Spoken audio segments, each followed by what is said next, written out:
another integer type variable, let's say int xyz. So the size for integer type variable will be 4 bytes. Next, meaning we can store values from negative of this number to this 214783647.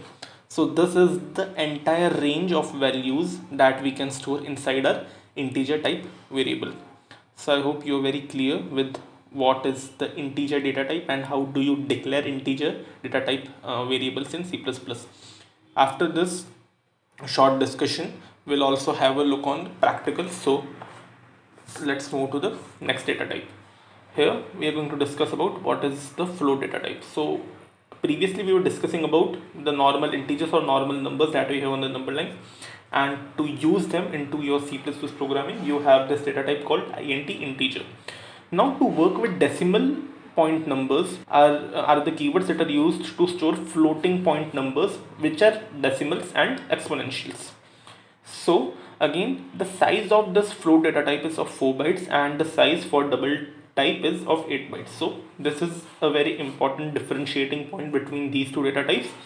The size for floating type variables is 4 bytes, and if you declare a double type variable, then the size will be 8 bytes. So double has the 2 times more precision than you get into your float.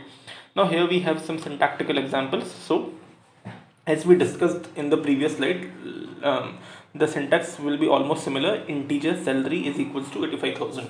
So this is the data type, this is the variable name. You can change the name if you want, and on the right hand side of the is equal to symbol you have the number or the decimal point number or the exponential number that you want to store into this variable. So what this statement or what this line of code in the entire program of your C++ will do, basically it will make a variable named salary. The data type of the variable will be integer, and 85,000 that you have written on the right hand side of this equal to will be stored into this variable called salary. I hope this is very clear to you. Now moving on to this example, we have one more variable called float area. So the name of the variable will be area, and data type for this variable is float, and the value that we are trying to store into this variable called area is 64.74. This was for this line. Moving on to the next line, we are declaring a variable called volume, and this time we are using a double data type. So double volume is equals to 134.64. So as you can see that we discussed in point number 2, the precision for double data type is very high compared to what you get in the float data type. So how can you judge about precision is by looking at the number of digits that you can use after the decimal point. This is the line of code. Here we are having a variable called distance. The name of the variable is distance. Now as already discussed, the rule is before writing the name of the variable you have to first mention the type of the variable. So the type of the variable is double.